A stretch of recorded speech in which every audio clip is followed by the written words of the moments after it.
Selamat Hari Waisak, selamat Hari Waisak, selamat Hari Suci Waisak semua. Selamat berbahagia, salam sejahtera, selamat Hari Suci Waisak. Selamat bahagia, damai tentram sentosa, damai bahagia dalam Buddha Dhamma. Selamat Waisak, bersama kita gembira di hari Suci Waisak.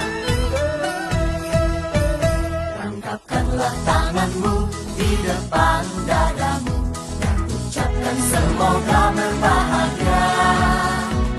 Salam dalam nama Untuk semuanya, selamat Hari Suci Waisak. Selamat bahagia, damai tentram sentosa, damai bahagia dalam Buddha Dhamma. Selamat Waisak, bersama kita gembira. selamat Hari Suci Waisak.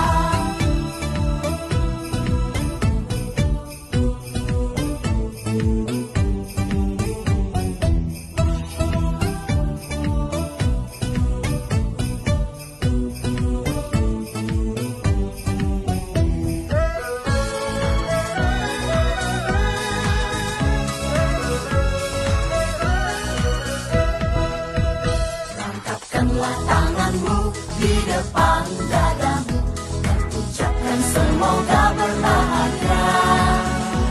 Salam dalam Dhamma, Untuk semuanya, selamat Hari Suci Waisak.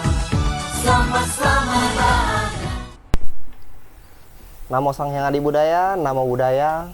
Selamat pagi para pemirsa Permata Dharma. Ya, di batch ke-35 ini ya, luar biasa hari ini bareng lagi dengan saya Michael ya. Hari ini konteksnya agak lain. Kenapa agak lain?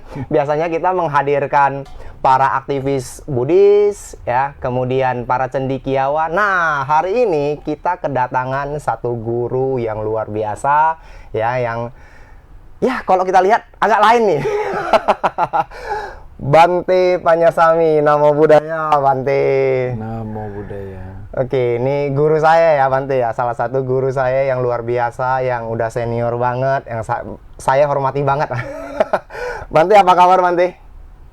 Ya, baru sembuh ini. Oh, baru sembuh ya Bante. Bante sakit Bante? Lagi kondisi Iya. kurang enak badan ya Bante ya? Baru udah seminggu lebih ini. Cuaca ya Bante ya? Ya ini udah agak lumayan sedikit lah hari ini.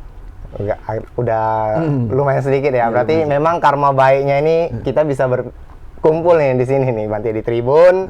Ya luar biasa kita bisa berbagi dharma. Nah, Bante, aku pada saat tadi Bante masuk nih, ya ini aku tiba-tiba teringat nih Bante. Iya. Ya beberapa waktu yang lalu kan ada live action film Avatar nih. Nah, jadi kebayangkan nih, Bante kok kayak apa ya, siapa ya, si Ang ini ya di Avatar ini ya. Wah, si Ang kan pengendali angin nih. Kalau Bante ini pengendali apa nih Bante? Pengendali emosi ya nih mungkin ya Bante ya. Saya juga pengendali angin. Pengendali angin ya. Tapi angin dalam usus, ada perut. Angin dalam usus ya. Oke, Bante, hari ini temanya agak lain nih Bante nih. Iya. Ya, agama Buddha ini katanya agak lain sih. Saya bingung sih pada saat saya dapat tema ini sih dari apa ya, dari panitia ya. Michael, ini agak lain nih. Kita harus bahas agama Buddha ini harus agak lain. Kenapa? Karena agama Buddha ini agak lain katanya Bante. Ada kelainan Apa gitu. sih? Ada kelainan mungkin jangan-jangan kelainan ya. Kelainan apa ini? Nah, Iya. menurut Bante, memang agama Buddha ini agak lain ya? Atau gimana ini Bante? Ya, emang agama Buddha ada beda ya, ada lain. Lain? Lain dari yang lain. Lain daripada yang lain ya? Iya. Maksudnya gimana nih Bante lainnya? Ya, kalau biasanya agama yang ada di dunia ini kan selalu berdoa, minta ini, minta itu kepada Yang Maha Esa gitu kan. Orang Buddha itu tidak berdoa seperti itu. Oh. Nah, ini kita salah satu yang lain dari agama Buddha ini. Kita tidak berdoa untuk meminta ya Bante ya Tidak maksudnya. berdoa untuk meminta. Sang Buddha itu mengajarkan sesuai yang apa yang Anda tanam, itu yang akan Anda petik. Apa yang kita tanam Itu yang ada. Kalau Anda menanam benih kebajikan, maka akan memetik buah kebahagiaan. Dan sebaliknya. Jadi nggak pakai minta-minta. Nah, jadi cara agama Buddha ini kalau berdoa itu beda. Nggak minta Tuhan, minta ini, Tuhan, minta itu. Minta. Sang Buddha nggak ngajarkan gitu. Adalah hasil dari upaya kita sendiri.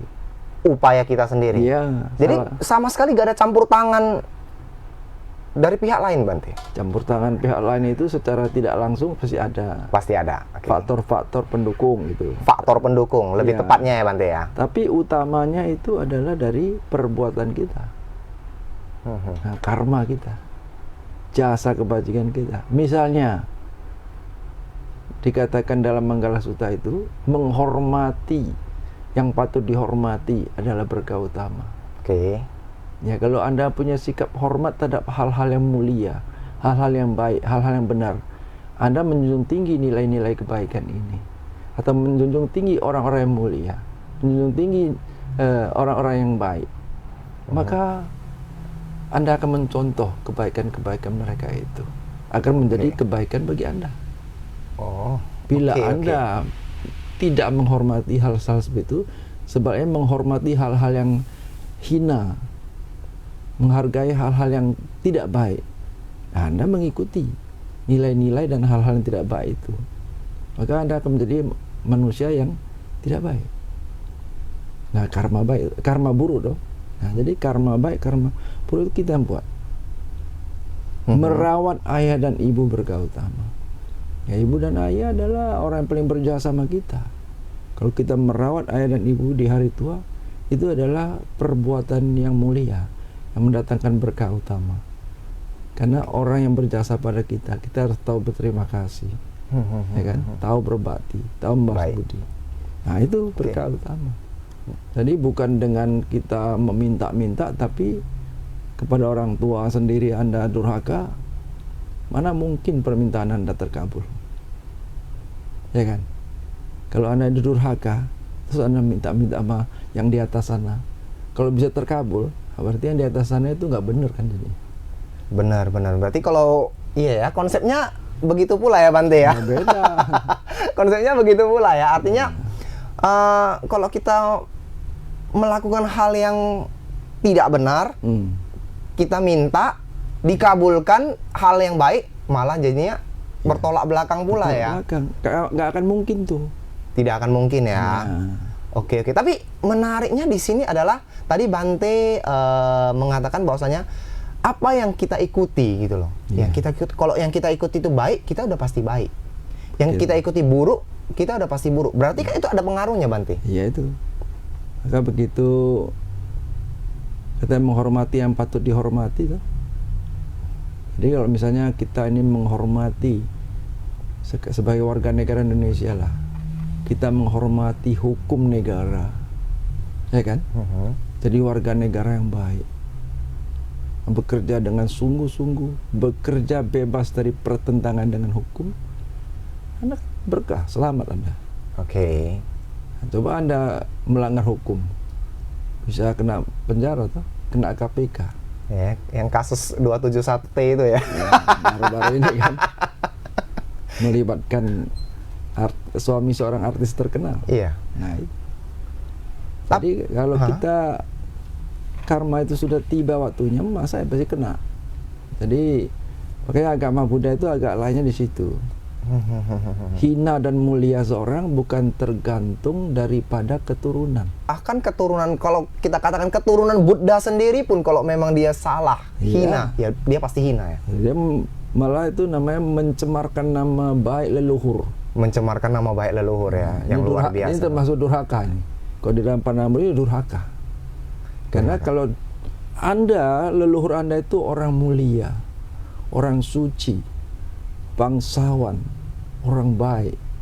Nah, perbuatan Anda sebagai keturunannya menyandang nama keluarga itu tidak sesuai dengan perbuatan Anda. berarti kan mempermalukan atau menjelekkan atau tidak menjaga nama baik keluarga. Jadi di agama Buddha itu sangat menekankan perbuatan Anda yang bertanggung jawab. Oke, berarti kita sendiri ya yang bertanggung jawab ya. Nah, tapi Bante, selama saya belajar Dharma ya ini Bante ya, selama saya belajar Dharma, saya ketemu nih banyak orang nih Bante, ketemu banyak orang, kemudian ada beberapa yang mengatakan demikian, udahlah gak apa-apa, buat yang gak baik sedikit gak apa-apa, yang penting kita barengi dengan yang baik gitu loh. Nah, kalau memang kita mau korupsi 1 juta gak apa-apa lah, yang penting kita 500.000 kita danain. Nah, ya minimal setengah udah terbayar gitu. Kira-kira cocok nggak itu Bante konsepnya itu? Itu bukan tidak apa-apa. Itu sudah terpaksa itu. Sudah terpaksa. Iya, kalau mata pencarian Anda itu tidak benar, Anda sudah terpaksa harus banyak berbuat baik untuk menutupi kebobrokan dan kejahatan yang sudah dilakukan. Oke. Berarti itu boleh dong Bante? Tidak boleh sebenarnya. Tidak boleh ya sebenarnya ya. Jadi kalau Anda mata pencariannya melibatkan masalah pembunuhan, pencurian, narkoba dan sebagainya, perdagangan manusia, ya kan? Perdagangan makhluk hidup, itu kan pekerjaan yang harus dihindari. Oke. Tapi kalau misalnya Anda belum bisa menghindari mata pencarian tidak baik, maka satu-satunya jalan bagi Anda harus banyak berbuat kebaikan. Oke. Bukan berarti membolehkan perbuatan atau mata pencarian yang tidak baik itu. Oke, paham. Karena karena setiap perbuatan ada konsekuensinya masing-masing. Misalnya ada korupsi, ya Anda akan jadi orang miskin sebenarnya kalau buah karma ini masak. Tapi karena kemudian Anda tahu hukum karma, Anda rajin juga berdana di ladang-ladang yang subur, maka perbuatan baik Anda ini juga akan punya konsekuensi. Anda akan punya banyak rezeki. Tapi ketika Anda rezeki karma baik ini masak, Anda banyaklah rezeki masuk ya. Tapi nanti karma buruk juga masak juga, maka banyak juga keluar. Mungkin dapat karyawan yang mencuri dagangan Anda, dilarikan teman, uangnya dan sebagainya. Nah, itu masing-masing ada konsekuensi. Oke. Jadi bukan berarti boleh ya. Lain ya. Ya jadi ini penting ya, penting untuk para pendengar Permata Dharma hari ini ya. Ternyata kita tidak boleh membenarkan sesuatu yang salah walaupun nantinya ada konsep bahwasanya ya udah gak apa-apa kita netralisir dengan hal-hal baik Bante. Ya, ini salah berarti Bante ya. Salah banget. Tetap ada konsekuensinya. Tetap ada konsekuensinya. Siapa yang berbuat dia yang bertanggung jawab. Tangan mencencang, bahu memikul kan gitu. Berarti kalau hari ini uang kita dilarikan teman atau mungkin karyawan kita mencuri, berarti itulah konsekuensi dari apa yang kita lakukan. Masuknya sebelumnya. Banyak, bocornya banyak. Oh, pantas saya gak kaya-kaya ya. Kusurya gimana nih? Mau kaya nih. Kita kan masih mau kaya. Bisa juga kalau misalnya nggak ada yang mencuri, Anda punya keluarga Anda banyak masalah. Banyak masalah juga. Ya, banyak kecelakaan, banyak penyakit aneh-aneh yang menguras harta Anda juga. Kurang harmonis juga ya Bante ya. Iya. Kurang harmonis, keluarga yang kurang harmonis. Oke. Ya, banyak kita lihat di masyarakat tuh, kalau orang tuanya korupsi, keluarganya biasanya berantakan. Saya setuju itu Bante. Saya setuju. Bisa dibuktikan itu. Saya setuju. Oke, jadi para pemirsa, kalau seandainya keluarga kita kurang harmonis, ayo kita lakukan banyak kebajikan. Ya, kira-kira ada tips nggak kebajikan seperti apa yang kalau seandainya keluarga kita yang kurang harmonis, Bante? Boleh nggak mana tahu, ini masukan sedikit sih. Ya, nilai-nilai buddhistik itu yang harus Anda junjung tinggi, termasuk di Manggala Sutta itu sudah diuraikan tadi. Ya, menghormati yang patut dihormati. Oke, menghormati yang patut dihormati. Kemudian ya bekerja dengan sungguh-sungguh untuk menafkahi keluarga sehingga berkah bagi keluarga Anda. Oke. Bekerja bebas dari bertentangan dengan hukum. Yang bebas dari bertentangan hukum. Oh iya, pasti Anda tidak tercela, tidak akan kena tangkap KPK atau tidak kena masalah hukum. Dengan demikian selamat. Kemudian Anda punya waktu dong untuk mengurus keluarga Anda, ya kan? Kalau Anda kerja dengan baik, sungguh-sungguh, bebas dari pertentangan, Anda punya waktu untuk merawat keluarga Anda. Karena merawat orang tua, menyokong anak istri, menolong sanak keluarga yang susah, itu adalah berkah utama. Anda bisa punya waktu untuk itu kalau Anda tidak diganggu oleh masalah-masalah yang tadi. Coba Anda ditangkap, masuk penjara, gimana coba? Ya kan? Iya, benar-benar juga ya. Kalau kita salah, kemudian kena hukum, nggak bisa menyokong keluarga, berantakan keluarganya. Berantakan juga. Nah, jadi itu dari sila itu. Sila. Moralitas. Kemudian juga ya mestilah keluarga itu punya basis yang dasarnya dilandasi oleh cinta kasih kepada keluarga Anda, kepada sesama. Karena cinta kasih itu mata air kebajikan. Kalau Anda tidak punya cinta kasih, Anda kurang bahagia. Orang kurang bahagia suka gampang berbuat kejahatan, suka marah, suka menyakiti. Ya, makanya orang yang suka buat jahat itu orang yang kurang bahagia itu. Nah, orang yang bahagia, kalau Anda lagi bahagia, Anda gampang berbuat. Iya juga ya. Iya juga ya. Kalau kita pikir-pikir, ternyata orang yang banyak buat hal-hal yang buruk, orang yang kurang bahagia. Iya juga Bante. Saya baru sadar nih. Kalau dia bahagia, dia tidak akan berbuat yang tidak. Artinya dia kurang bahagia. Dan bisa juga dia merasa berbahagia kalau bisa berbuat yang tidak baik. Nah, itu gimana, Bante? Nah, itu sudah terlalu jauh itu. Sudah terlalu jauh. Ya, itu sudah terlalu jauh, sudah melewati batas jalan tengah. Berarti jalan tengah kita juga ada batasnya ya. Kita bisa. Kalau itu sudah ekstrim. Udah ekstrim. Kan kecenderungannya sudah ekstrim kiri dan kanan itu kan. Oke. Kalau kita Buddhis kan keseimbangan, keharmonisan itu ya jalan tengah itu. Anda harus merawat kehidupan Anda dengan jalan hidup, cara hidup, ya, falsafah hidup, jalan tengah. Majjhima Patipada. Majjhima Patipada. Nah, itu gaya hidup umat Buddha. Ya kan? Style style hidup, ya. Apa namanya istilahnya sekarang? Gaya hidup lah. Gaya hidup. Iya. Lifestyle umat Buddha itu yang selaras dengan jalan tengah. Jika ada ekstrim, mesti ada eksesnya, ada akibatnya, ada konsekuensinya. Kalau Anda mengikuti cara hidup jalan tengah, maka Anda akan bahagia. Karena cara hidup jalan tengah ini cara hidup yang paling indah. Paling indah. Kan Dhamma itu indah di awal, tengah, dan akhir. Nah, itu jalan tengah. Tidak ekstrim. Tidak ekstrim. Ya. Berarti kalau seandainya Bante, ini pengertiannya bisa ambigu Bante kalau jalan tengah ini Bante. Kenapa? Karena tiba-tiba saya kepikiran tadi, kalau jalan tengah berarti jalannya ini abu-abu. Boleh dong saya sedikit nyimpang dikit, kemudian balik lagi gitu. Oh, bukan boleh. Jalan tengah itu berarti pedoman hidup Anda. Pedoman. Iya, kalau Anda udah nyasar terlalu jauh, nanti nggak bisa balik lagi ke jalan tengah, maka Anda akan hilang di dalam penderitaan, akan berputar-putar dalam samsara. Kalau Anda bisa udah sadar, oh ini sudah melewati batas, kembali ke jalur yang benar, maka minimal Anda itu selamat gitu loh. Tidak sampai jatuh ke alam yang lebih rendah nantinya, atau hidup Anda akan lebih selamat gitu. Karena artinya Anda tidak ekstrim. Tidak ekstrim. Ya, karena ekstrim itu artinya kan sesuatu yang melampaui batas, berlebih-lebihan, sudah vulgar lah, ya kan? Sudah nggak bisa balik lagi, sudah melampaui titik balik. Anda sudah tidak mampu balik lagi ke jalan tengah. Ini kawan.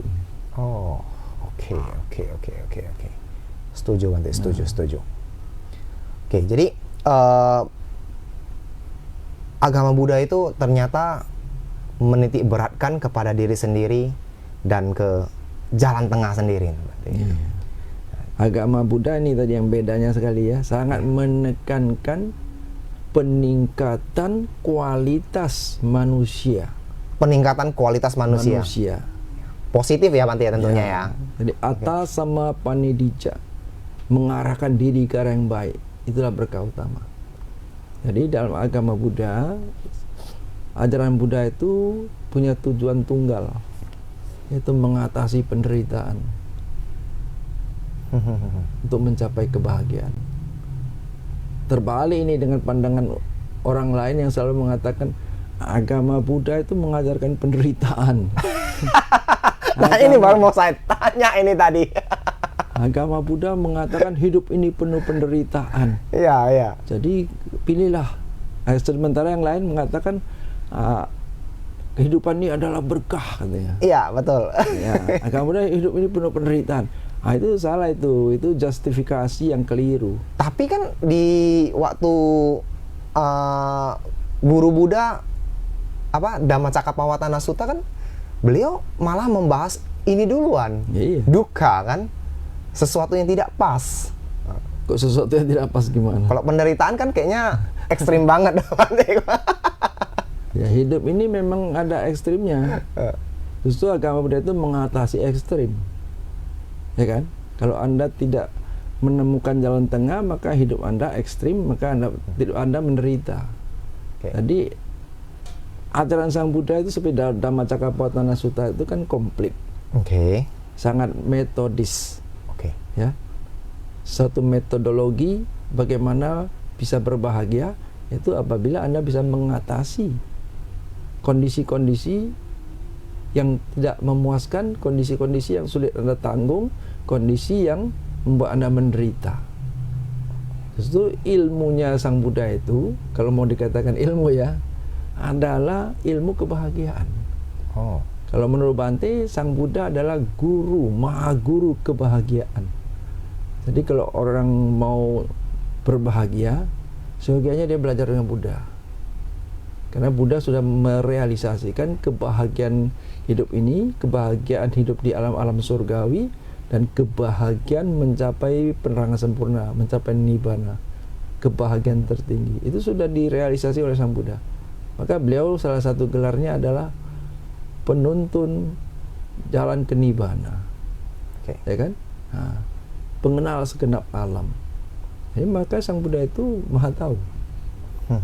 Nah, jadi kalau orang mengatakan, Sang Buddha mengatakan hidup ini penuh penderitaan, itu adalah dalam rangka metodologi untuk mengatasi penderitaan hidup. Karena orang mengatakan hidup ini penuh dengan berkah, itu namanya kan pandangan dari satu sisi. Pandangan sementara penderitaan dia tidak bisa diatasi. Sama dengan Anda berpesta, gembira, bahagia, menikmati kekayaan Anda, tapi Anda belum bisa mengatasi usia tua, sakit, dan mati. Belum bisa mengatasi penderitaan karena berpisah yang Anda cintai. Suatu hari Anda harus berpisah dengan orang tua, dengan pasangan hidup Anda, dengan teman, dan sebagainya. Nah, Anda belum bisa mengatasi penderitaan kalau ketemu dengan yang dibenci. Ya kan? Ratap tangis, kesedihan itu ada dalam kehidupan. Dengan Anda berfoya-foya, gembira-gembira, jalan sana, jalan sini, apakah masalah mendasar ini Anda sudah atasi? Tidak. Jadi Anda lakukan itu adalah hanya mencari dispensasi dan kompensasi, atau istilahnya pelarian dari kenyataan hidup. Nah, Sang Buddha tidak begitu. Sang Buddha langsung menghadapi kenyataan hidup. Hidup ini ada ini loh. Ya kan? Itu fakta. Jadi bagaimana mengatasi? Anda harus mengenal apa yang membuat Anda tidak bahagia. Tapi kan ada konsep juga begini Bante. Kalau misalnya nih saya nih Bante nih, lahir, tua, sakit, mati, nggak apa-apa lah. Ini kan memang saya bisa sakit, saya bisa mati, ya udah, saya nikmati aja itu kan bukan termasuk penderitaan untuk saya. Nah itu gimana tuh Bante? Mana mungkin seperti itu? Itu kan Anda berbicara pada saat ini Anda lagi sehat, ya kan? Rezeki Anda lagi lancar. Betul, betul. Ya, coba Anda lagi sakit. lagi terpuruk. Lagi terpuruk ya. Iya. Hidup ini kan nggak selalu di atas. Roda kehidupan ini selalu berputar tuh. Kadang Anda sukses, kadang gagal. Kadang dipuji, kadang dicela. Ada senang, ada susah. Ada kadang banyak omset, kadang tak ada omset. Ketika Anda omsetnya lebih bagus, saya nggak ada apa-apa, nggak ada masalah. Tapi ketika omset seret, susah kan? Nah itu kondisi duniawi. Ya mungkin itu tidak ada. Ya orang kaya lah katakan. Apakah orang kaya tak ada masalah? Ya ada sih. Nah, ada yang kaya tapi nggak punya anak. Ada yang kaya tapi suami istri tidak harmonis. Oke. Ya kan? Nah, ada yang kaya rebutan warisan. Saudara dengan saudara tidak harmonis, tidak kompak. Itu kan konglomerat kemarin. Ya kan? Ya, Nggak usah disebut namanya lah. Paham, iya. Ketika meninggal coba anaknya, istrinya berapa? Ya. Anaknya berapa, ribut masalah warisan. Kan sampai ke hukum kan. Iya. Nah, Betul, itu banyak tuh Bante, banyak banget. yang pasti orang yang sudah kaya itu dia punya kependeritaan dan ketakutan tersendiri. Takut bangkrut. Ya kan? Takut kehilangan yang sudah dimiliki. Nah, maka mereka berusaha mati-matian untuk mempertahankan itu. Itu kan untuk mencapai itu lebih mudah daripada mempertahankan, ya kan? Nah, Ya. sedangkan roda kehidupan selalu berputar, Oke. ya kan? Paham Bante. Apalagi di Indonesia, kan katanya cuma 3 generasi itu. Kalau bapaknya kaya, anaknya kaya, sampai cucunya, udah habis. Selesai ya. Selesai. 3 generasi. 3 generasi. Ya, artinya memang tidak ada yang kekal, ya kan? Jadi kalau ada orang yang berusaha mau punya harta untuk 7 turunan, nah itu sebenarnya ekstrim. Ekstrim. Ya, karena hidupmu berapa lama? Kalau zaman sekarang paling 70-an kan. Paling apalagi anak-anak sekarang nggak mau kawinnya cepat-cepat. 40 baru kawin. Dia bisa nampak cucunya aja sudah syukur itu. Ya kan? Iya.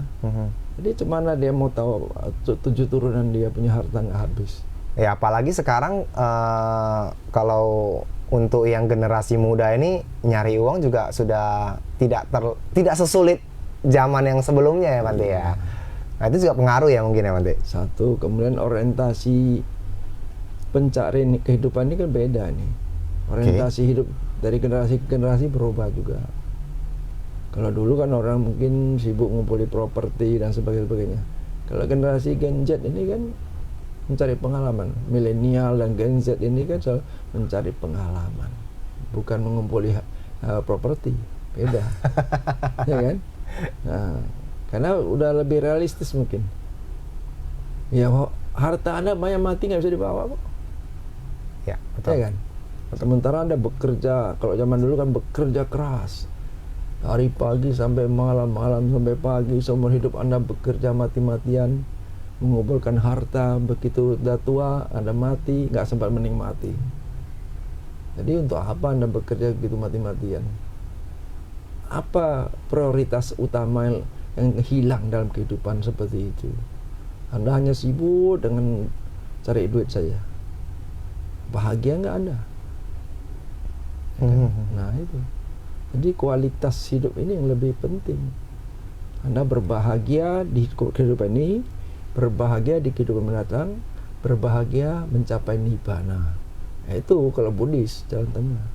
Jadi kalau Anda mati-matian mencari kekayaan untuk membahagiakan keluarga Anda, sementara Anda sendiri tidak bahagia, Anda tidak bisa menikmati. Begitu Anda sudah kaya, penyakit sudah banyak. Jadi harta Anda itu hanya dinikmati anak cucu pula ya. Iya. Sia-sia pula. Ya, orang lain bahagia, Anda tak bahagia. Oh, sama aja ya kalau begitu ya. Kalau Buddhis kan yang paling bagus manusia itu 4 grade ya. Grade 1 yang bermanfaat untuk dirinya sendiri dan bermanfaat untuk orang lain. Oke. Kedua, bermanfaat untuk diri sendiri tapi belum bermanfaat bagi orang lain. Grade 3 bermanfaat untuk orang lain tapi belum bermanfaat untuk diri sendiri, tidak bermanfaat untuk diri sendiri. Grade 4 yang tidak bermanfaat untuk diri sendiri dan tidak bermanfaat untuk orang lain. ya kan? Itu berarti yang kalau contoh yang tadi itu berarti grade kedua, grade ketiga ya, Iya. tidak bermanfaat untuk diri sendiri tapi bermanfaat untuk orang lain. Iya. Oke, sia-sia juga ya kalau begitu ya Bante. Sia-sia untuk dirinya. Tapi Bante, saya kepikiran nih, saya Bante pada saat, sorry ya Bante ya, Iya. memutuskan jadi sangga nih, kira-kira motivasinya apa sih? Apa yang agak lain dari ajarannya sehingga Bante, oh ya udah saya bertekad kuat. Karena kan tadi Bante mengatakan bahwasanya kita harus menyokong keluarga, harus bekerja dengan baik dan sebagainya. Sedangkan kalau di sangga sendiri kan, kalau secara awam kita melihatnya kan tidak seperti itu Bante. Nah, apa sih motivasi agak lainnya ini Bante? Ya kalau saya pribadi ya, karena saya itu kan aktif di wihara itu dari SMA kan. Oke. Jadi kita sudah belajar Dharma, kemudian setelah SMA saya sudah ngajar agama Buddha. Oh, ya. Nah, jadi tentu saja nilai-nilai Buddhis itu sudah tertanam lah dalam pikiran kan. Sudah mengetahui Dhamma, jadi kita mengetahui prioritas apa yang paling penting dalam kehidupan ini. Karena kita sudah lahir mati berulang-ulang kan. Oke. Kalau sekarang kita mengenal Dharma, kalau kita mengulangi lagi berumah tangga misalnya kan sudah berumah tangga berulang-ulang. Ya belum kan mencari pencerahan. Nah itu di zaman sekarang ini mau untuk mencari pencerahan itu lebih sulit. Karena apa? Karena hutan sudah semakin habis kan gitu. Nah kehidupan manusia semakin kompleks. Ya begitu. Lebih sulit kehidupan manusia sekarang ini. Kompetisinya lebih tinggi lagi, lebih tajam lagi kan. Nah kalau kita jadi biku, jadi pertapa samana, waktu kita untuk melatih diri itu lebih banyak. Jadi kemungkinan untuk mencari pembebasan itu lebih luas, ya kan? Kalau berumah tangga misalnya kayak Michael, ada berumah tangga? Udah Bante. Nah, kamu sudah rasakan itu. Ketawa aku soalnya. Sudah punya anak? Sudah Bante. Berapa anaknya? 2 Bante. Nah itu kamu sudah punya pikulan 4 itu. 4 kali 5 kanda, jadi 20 kanda itu kalau pikul. 20 Kalau Bante kan nggak ada. Ini karena saya kurang sehat makanya kelihatan agak tua sedikit ya. Kalau lagi sehat saya orang bilang, Bante umur berapa? 61. Hah? Nggak mungkin katanya. Mungkin. Kayaknya baru 40-an 50 katanya. Tapi memang nggak nampak sih Bante sih 60-an sih. Ya kawan-kawan lama saya ketemu, kok Bante nggak berubah-berubah ya? Saya bilang, saya nggak punya mertua. Nggak punya mertua. Ya, dia kalau nggak punya mertua, nggak punya istri, nggak punya anak, nggak punya ipar dan sebagainya. Iya. Karena itu tanggung jawab sosial. Anda kalau berani kawin itu berarti Anda harus punya kemampuan untuk mandiri, kemampuan untuk memikul tanggung jawab sosial. Kan namanya kawin itu kan, kawin itu bahasa Jawa kuno loh. Iya. Nah ini kawin itu artinya diboyong, dipikul, dibawa. Dalam bahasa Jawa kuno ya, Iya. kawin itu diboyong, dipikul, dibawa. Iya. Oh. Anda bisa memboyong kalau Anda sudah mampu, Iya. punya kemandirian secara finansial, secara karakter dan emosional, ya kan? Kan mau jadi suami, ya kan? Harus punya karakter yang cukup mapan, kan gitu. Nah, siap menanggung atau memikul tanggung jawab. Diboyong, dipikul, dibawa. Iya, kan dibawa artinya ya istilahnya punya keluarga yang harus dibawa lah. Anda tidak bisa lagi sendiri. Berarti selama ini pengertian saya lain ini. Banyak ini penjajahan bahasa. Penjajahan bahasa ya. Iya, banyak. Saya udah teliti itu. Kan dulu Mas kawin tuh binatang katanya. Iya. Itu salah satunya sih Bante pelecehan sih. bahasa Jawa kuno. Oh, dipikul, Diboyong, dipikul, dibawa. Itu sebenarnya arti dari kawin. ya, bahasa Jawa kuno. Oke. Tapi jangan lihat kamus yang baru-baru belakangan ini 20 tahun terakhir. Lihat kamus yang lebih lama. Yang kamus terakhir ini itu sudah disempurnakan, sudah disterilkan sesuai mayoritas. Oke. Iya.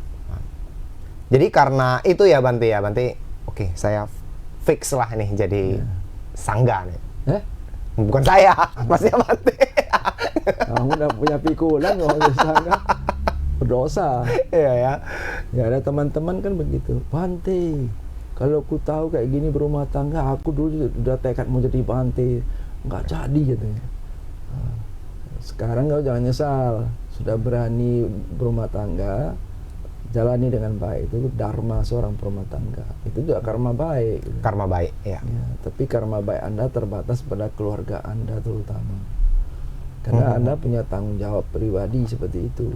Iya. Kalau Anda tidak berkeluarga, yang jadi samana, jadi Bante, kita bisa berbuat baik lebih luas lagi, ya kan? Bagi orang banyak gitu loh. Itulah sebabnya saya pilih jadi biku. Dulu kan saya udah bertekad tidak akan berumah tangga. Oh. Umur 30 saya sudah bertekad. Tapi belum berikrar jadi biku karena orang tua belum izin. Jadi umur 30 saya sudah aditana ya. Bertekad. Melakukan ikrar. Jadi bukan hanya sekedar bertekad, membuat ikrar yang sungguh-sungguh. Tidak akan berumah tangga selama hidup saya. Nah, kemudian Yang Mulia Bante Jinadamo, ya guru kita ya, tahu dia. Beliau kan mind reader ya, bisa baca pikiran. Oke. Ketika saya ketemu beliau di wihara, dia bilang kalau jadi orang biasa, nyeletuk beliau itu ya. Kalau jadi orang biasa tidak berumah tangga nanti tuanya susah. Beberapa kali saya datang langsung nyeletuk begitu. Ya terakhir saya merenungkan, ya saya tidak berumah tangga ya untuk mengabdi kan, mengabdi pada Buddha Dhamma demi manfaat bagi diri saya dan orang lain kan. Kalau jadi biku ya tidak berumah tangga, ya mengabdi juga. Mana yang lebih manfaat? Ya tentu jadi biku. Ya terakhir ya Bante Jinadamo juga mengatakan, "Dah jadi biku aja," katanya. Gitu. Jadi akhirnya saya memantapkan diri, bertekad jadi biku walaupun orang tua belum izin. Tapi ya ternyata dengan pelimpahan jasa yang selalu saya lakukan, ya orang tua saya akhirnya mengizinkan. 2 tahun itu saya melakukan pelimpahan jasa setiap malam. Sehingga akhirnya ibu saya sendiri datang, "Mana suratnya ya, biar saya tanda tangan." Ya. Dengan cara pelimpahan jasa ya ini ya? Iya, karena ibu saya kan alirannya beda sama saya. Oh. Jadi mari kita doa. Doa siapa lebih kuat katanya. Oh iya, berarti doa kita lebih kuat ya? Doa Bante lebih kuat? Kalau doa ibu saya lebih kuat, berarti saya ikut dia begitu loh. Ya saya nggak mungkin saya jawab, ayo, nggak mungkin kan gitu. Orang tua kan nggak boleh. Coba dalam hati, saya mengatakan, oke, siapa takut kan gitu kan. Kan tiap malam saya sebelum tidur saya lakukan pelimpahan jasa. Jadi bukan minta ya, tapi melimpahan jasa. Semoga dengan pelimpahan jasa ini terbukalah pintu hati ibu dan ayah saya. Setelah 2 tahun, beliau sendiri datang. Nah itu, mana suratnya? Biar saya tanda tangan. Nah ini kisah nyata ini. Nah, saya kemudian saya setelah diizinkan itu, saya membuat surat juga. Ya. Menulis surat lah ya pada ibu saya. Saya mengucapkan terima kasih. Dan telah membebaskan saya, membukakan pintu gerbang kemerdekaan bagi saya. Begitu. Memang lain ya Bante ini ya. Orang kalau menginginkan sesuatu itu mobil, rumah, kaya, ini malah jadi anggota sangga lain. Karena itu tadi saya mengenal diri saya. Saya waktu muda itu sudah aktif di agama Buddha. Kita merenungkan Dhamma kan. Nah, kan sayang kalau kehidupan ini saya sudah mengenal Dhamma, saya masih berumah tangga lagi. Tapi memang saya nggak berani nuntut orang tua karena saya cucu laki-laki paling besar. Anak laki-laki paling besar. Bapak saya juga anak laki-laki paling besar. Kakek saya juga anak laki-laki paling besar. Jadi kalau orang Tionghoa itu kan berarti pembawa silsilah utama. Iya, betul. Itu. Soalnya saya tunggu sampai adik-adik saya, kakak saya berumah tangga semua lah. Makanya umur 40 saya jadi biku kan. Padahal 30-an udah berada di tanah ya. 30 udah berada di tanah. Tapi ibu saya itu ngasih izin sebelum umur 40. Sudah kasih izin ya waktu 37 atau 36 gitu. Cuma kan saya masih ada tanggung jawab saya di kerjaan di Institut Ilmu Agama Buddha Semeratunggal. Ya. Nah, kemudian udah selesai, saya tuh tahun 2000 lah jadi sama Nera sama Bante Jin kan. Iya. Nah, kemudian jadi bikunya tahun 2003, ya kan? Ya akhirnya saya gembira, merasa bahagia lah, akhirnya tercapai cita-cita saya. Walaupun udah umur 40 ya, yang masih bersyukur saya.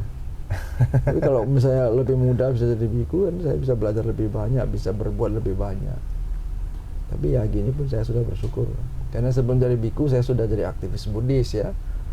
Jadi aktivis Buddhis, jadi Dharma Duta, jadi guru agama Buddha, ya kan? Baca ikut, retreat dengan Bante Jin meditasi, ya ikut gitu. Kita jadi panitia juga. Jadi Dharma Duta keliling MBI kan.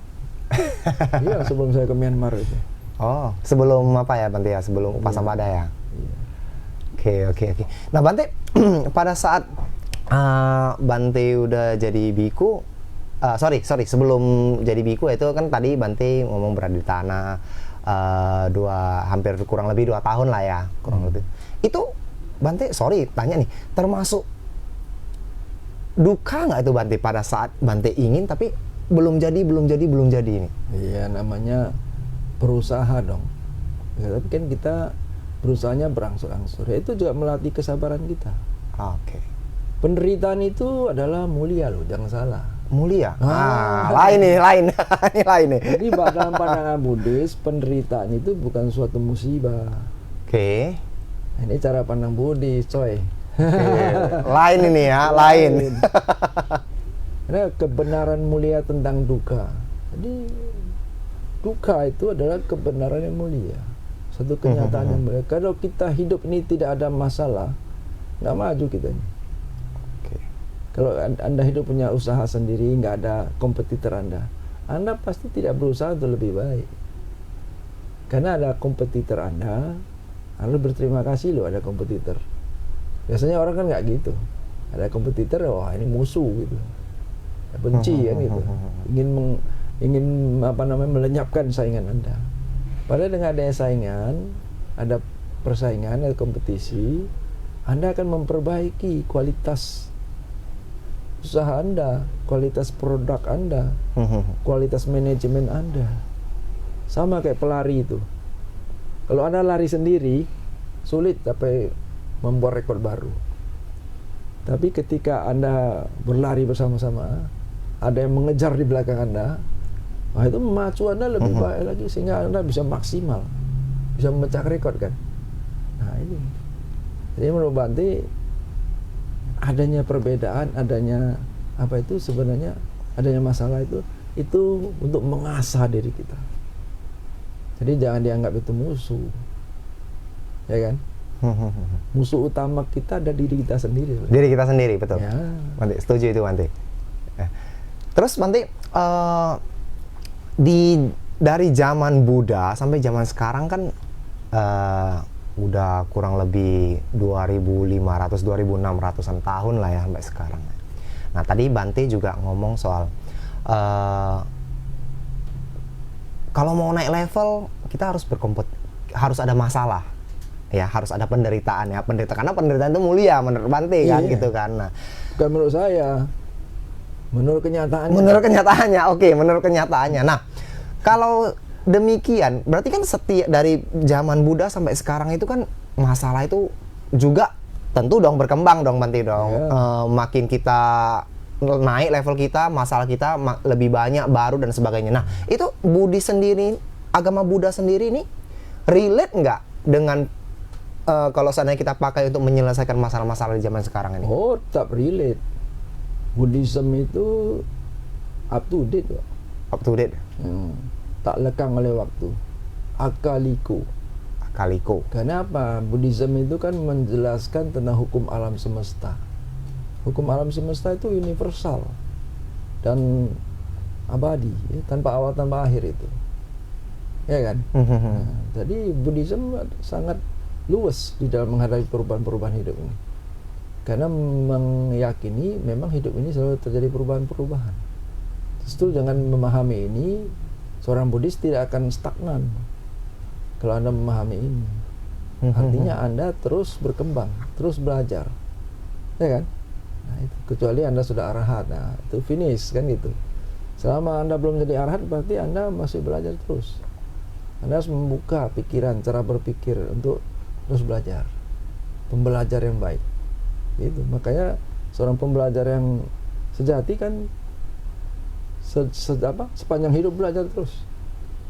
Sepanjang hidup belajar terus. Ya, bukannya belajar sekolah aja, tapi belajar dari kehidupan, ilmu kehidupan. Ilmu kehidupan. Iya, ilmu kehidupan tidak bisa Anda dapat di perguruan tinggi, tidak di bangku sekolah itu. Tapi dengan menjalani hidup itu Anda akan dapat ilmu kehidupan. Sudah Anda berumah tangga, Anda tahu bagaimana asam manisnya kehidupan rumah tangga. Tapi iya sih, bener sih Bante sih itu. Iya. Ya, pada saat kita berkeluarga, motivasi kita itu sudah, fokusnya itu sudah pasti ke keluarga dulu. Ya, justru itu Anda bisa sukses. Kalau anak muda belum ada fokus keluarga, biasanya sedikit yang sukses itu. Jarang. Orang belum kawin itu bisa sukses itu jarang. Pada umumnya, manusia itu berumah tangga ya. Ini bicara berumah tangga. Pada umumnya berumah tangga itu sukses setelah berumah tangga. Karena dia lebih fokus terhadap kehidupannya. Karena sudah ada pikulannya. Jadi Anda berusaha dengan semaksimal mungkin kan. Kalau Anda itu masih anak muda, belum ada mertua, ya seperti Bante, nah Anda tidak akan berusaha untuk mengurusi rumah tangga Anda. Kalau nggak ada tanggungan kok, nggak ada pikulan, ya kan? Nah, itu. Makanya usaha Anda pun tentu lebih santai, ya kan? Coba ada berumah tangga, mana bisa santai-santai terus. Betul Bante. Kadang saya setuju. Kadang santai tapi lebih banyak harus berjuang kan gitu. Santainya lebih dikit dong. Kalau santainya lebih banyak daripada perjuangannya, tentu itu namanya tali gitarnya di setelnya kendor. Ya kan? Ini filosofi jalan tengah yang ditemukan Pangeran Siddhartha, Pertapa Siddhartha kan? Tali sitar atau gitar yang di setel kendor, artinya usaha Anda itu loyo.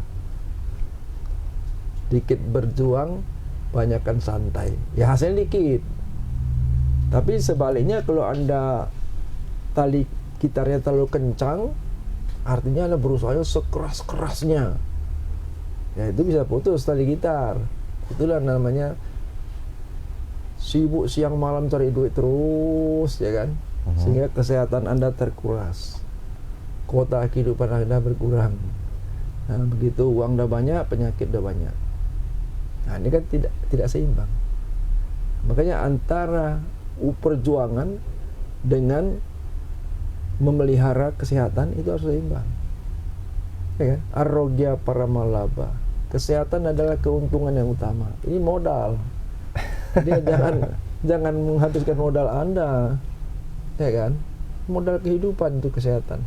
Ketika Anda sehat, badan sehat, pikiran sehat, Anda bisa berpikir dengan baik. Ya kan? Anda bisa berimajinasi dengan baik, berkonsentrasi dengan baik. Ya kan? Semangat Anda bisa pol. Tapi Anda nggak sehat kayak Bante sekarang ini. Lagi kurang sehat. Ya kan? Muka pun jadi. Tapi nggak nampak lah Bante lagi sakit sih hari ini sih. Jujur sih. Ini karena sudah agak sehat. Sudah sehat. Kalau kemarin lihat muka saya kan serius saja. Nggak bisa senyum saya. Nggak bisa senyum ya. Iyalah. Kalau lagi penyakitnya lagi kenceng kan kita mana bisa ketawa. Ya kan? Sambilan minum lah Bante. Ya, ini Bante yang baik. Ya, ini oke. Oke. Sambilan Bante.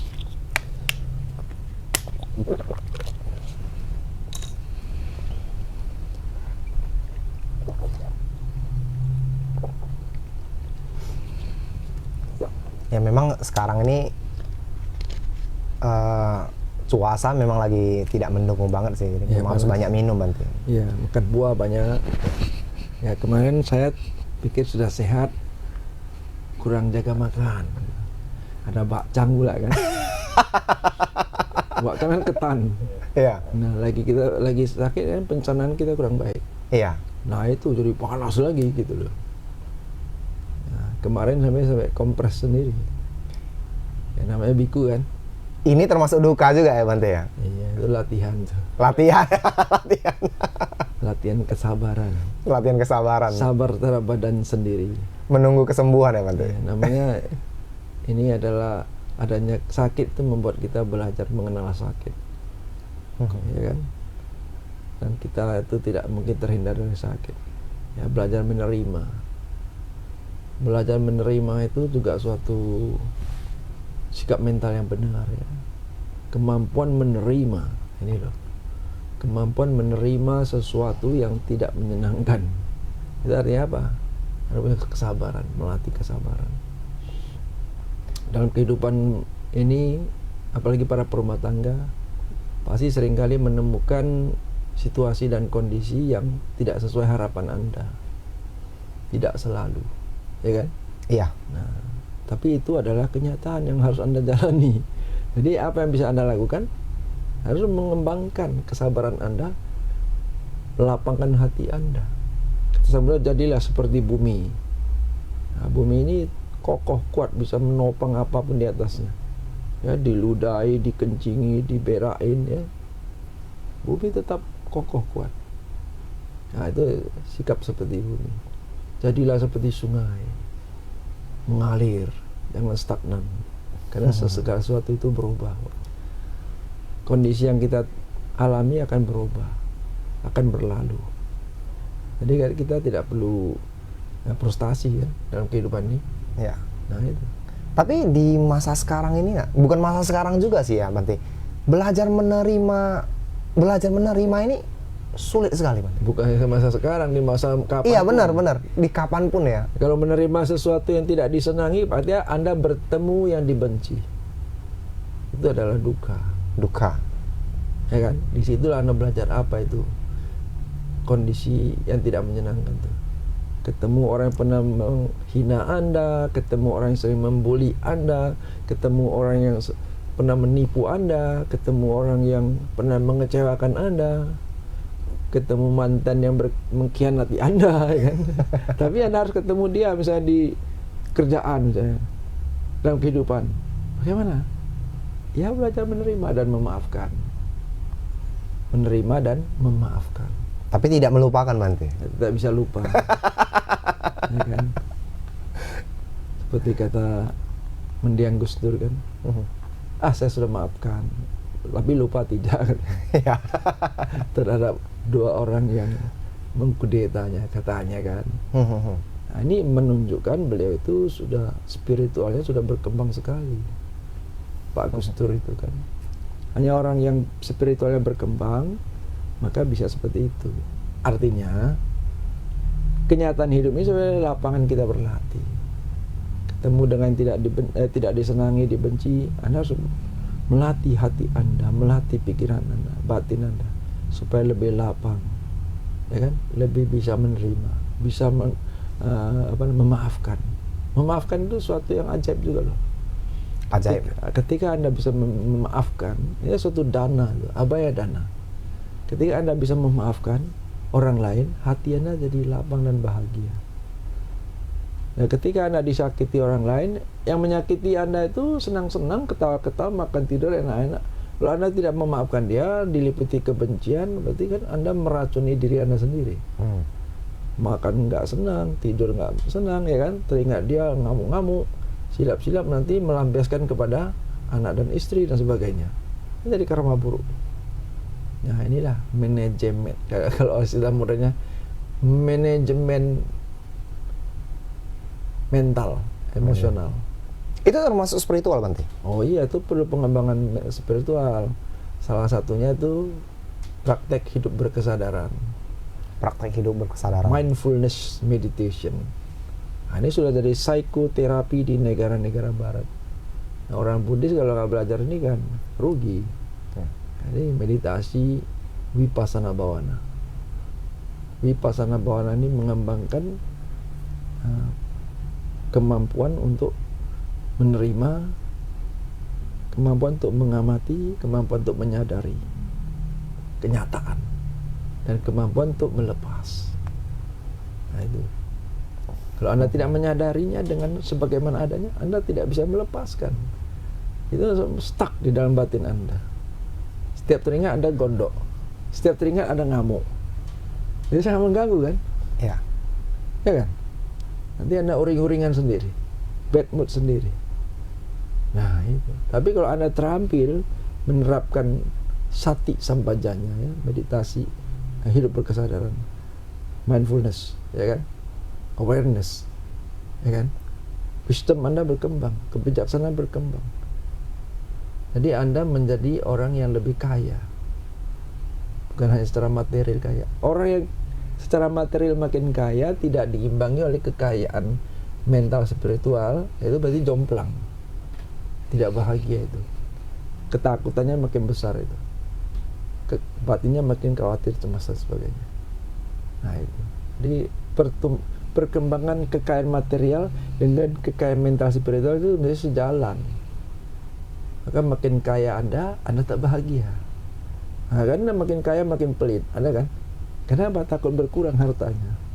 Punya tetangga saya, teman saya yang usahanya sama, sudah begini, saya jangan sampai kalah gitu loh, ya kan?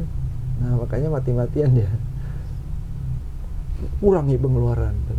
Padahal makin pelit Anda, makin seret rezeki itu.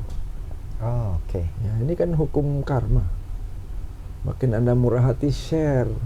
Maka ada perusahaan-perusahaan yang ada namanya CSR itu. CSR ya. Ya itu kan fungsi sosial dari keuntungannya untuk fungsi sosial masyarakat.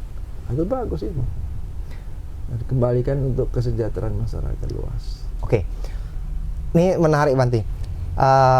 Soal tadi sempat Banti ngomongin spiritual, sempat ngomongin CSR sedikit. Nah, ini di kalangan umat ya Banti. Ya. Kadang-kadang mereka itu berpikir bahwasanya ya sudahlah, saya nggak apa-apa, saya tidak pandai nih belajar dharma, saya kayaknya susah nih kalau mau ke vihara nih. Ya udah, saya lakukan aktivitas sosial aja, hal-hal baik aja nih, bantu orang dan sebagainya, berdana dan sebagainya.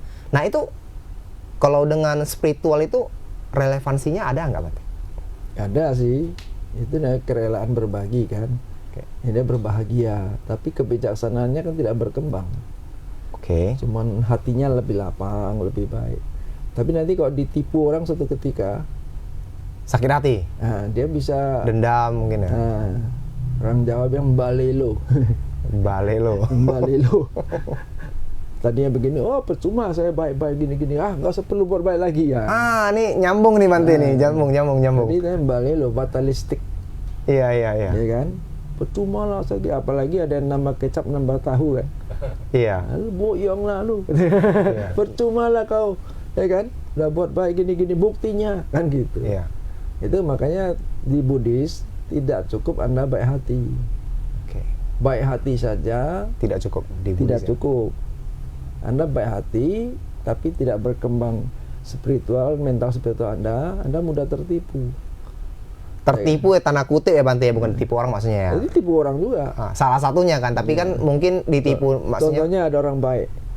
Kecenderungannya orang yang baik suka bantu itu, orang rame-rame sering kasih dia tugas, kasih dia proposal. Jadi masyarakat begitu, di organisasi juga begitu. Oh dia baik itu, kasih aja sama dia. Nah ini kadang-kadang kan orang kayak gitu. Iya. Berarti ini karena spiritualnya tidak berkembang ya Banti ya. Kalau dia mental spiritual yang berkembang, kecerdasan yang berkembang, dia akan kalau dapat gini-gini kan dia juga bisa share. Ataupun misalnya dia mengalihkan. Ya ada ilmu tai chi-nya lah. Berarti memang lain ya Banti ya, lain ya. Lain artinya mengapa lain? Karena di agama Buddha ini bukan hanya baik loh pemirsa ya. Kita bukan hanya dituntut untuk menjadi orang baik, tapi kita juga harus mengembangkan spiritualitas kita. Ya benar ya Banti ya. Supaya kebijaksanaan Anda berkembang. Kan jangan buat jahat, tambah kebaikan, sucikan hati pikiran. Jangan buat jahat, moralitas. Tambah kebajikan ya berbuat baik. Bermeditasi, ya kan? Mensucikan hati pikiran, Anda harus punya wisdom. Kalau nggak punya wisdom, nggak punya kebijaksanaan, nggak bisa. Anda tidak bisa menyelesaikan gangguan-gangguan mental Anda sendiri, ya kan? Nah Banti, sebagai penutup nih Banti ini, karena waktu kita juga terbatas ya. Sebenarnya seru nih ngomong-ngomong Banti, saya masih punya banyak sekali hal-hal yang mau saya tanyain ke Bante, tapi karena waktu juga. Nah, Bante, kira-kira ada nggak pesan atau kesan ya dari Bante kepada kami ya, para murid-murid ini yang masih diliputi kilesa-kilesa yang banyak banget nih Bante, supaya kita bisa menghadapi masalah-masalah kehidupan kita ini dengan lebih bijaksana, Bante. Ya, hiduplah selaras dengan jalan tengah. Selaras dengan jalan tengah. Iya. Falsafah hidup Buddhis, jalan tengah. Simple banget ya. Gaya hidup jalan tengah. Oh, itu simple ya, mendalam itu. Jangan dianggap itu jalan tengah itu gampang. Karena Anda banyak godaan kan, tertarik kiri dan kanan dan sebagainya. Berumah tangga pula ya, Bante. Anda harus bisa men-setting, men-set up hidup Anda itu sesuai dengan jalan tengah. Kalau Anda mau bahagia sampai tua. Nah itu. Karena Sang Buddha sudah mengatakan, di antara semua kebenaran, 4 kebenaran mulia adalah yang terbaik. Di antara semua jalan mulia berunsur 8 atau jalan tengah itu adalah yang terbaik. Karena tidak ekstrim, tidak vulgar, tidak over, ya kan? Maka itu harmonis, indah, memuaskan, contentment. Nah itu. Jadi kalau Anda bisa setting hidup Anda selaras dengan cara hidup jalan tengah, ya, Anda akan selamat dunia dan akhirat. Bahkan bisa mencapai pembebasan nantinya. Sebagai perumah tangga itu jauh lebih sulit daripada kami yang jadi biku. Bante nyindir terus ini. Bukan nyindir, itu kenyataan. Karena Anda punya pikulan lebih banyak, ya kan? Anda punya mertua, saya kan tidak. Itu kenyataan, ya kan? Oke, Bante, luar biasa ya, Bante. Ya. Pesan-pesannya yang penting kita harus set up gimana kita harus baik ke depannya ya. Ya. Spiritual kita juga harus kita kembangkan juga, Bante. Ya, hidup berkesadaran. Hidup berkesadaran. Oke. Baik, luar biasa ya dengan Bante hari ini. Memang agama Buddha ini agak lain ya. Dimana tadinya kita berpikir bahwasanya hanya cukup berbuat baik, ternyata tidak. Gitu loh. Ternyata kita tidak perlu bergantung kepada orang lain atau hal-hal lain. Yang perlu kita gantung itu adalah kepada diri kita sendiri. Benar ya, Bante ya? Dan kebaikan yang kita, dan kebajikan kita sendiri. Oke. Dan selain daripada itu, kita juga ucapkan terima kasih ya kepada para sponsor kita, para donatur kita ya, karena kalau mereka tidak ada ya kita juga tidak akan bisa melangsungkan acara ini dengan baik ya. Para sponsor kita yaitu Newton Ready Mix ya, jasa konstruksi dan penjualan material bangunan. Kemudian GMI Cleaning Service, jujur, profesional dan terpercaya, maaf. Jelly Yogurt Yukul, Morsura, dan tidak lupa kepada Tribun Medan juga yang luar biasa ini. Oke, Bante. banyak sponsornya. Iya, banyak banget sponsornya. Ini karma baiknya luar biasa nih, Bante. Oke, Bante, terima kasih atas waktunya ya, dan terima kasih juga atas Dhamma Desananya yang luar biasa pada hari ini. Semoga dengan apa yang kita dengar pada hari ini bisa membawa kebahagiaan untuk kita semua. Sadu, Sadu, sadu, sadu, sadu. sadu. Terima kasih juga kepada para pemirsa yang sudah dengan setia mendengarkan Dhamma Desana dari Bante di Permata Dharma ini. Ya, kita ketemu lagi di batch selanjutnya di minggu ketiga ya, di minggu ketiga di bulan April ini, dan dengan tema yang lebih luar biasa lagi. Ya, sekali lagi terima kasih untuk semuanya. Namo Sang Hyang Adi Budaya, Namo Buddhaya. Nah, Selamat Hari Waisak, selamat Hari Waisak, selamat Hari Suci Waisak semua. Selamat berbahagia, salam sejahtera, selamat Hari Suci Waisak. Selamat bahagia, damai tentram sentosa, damai bahagia.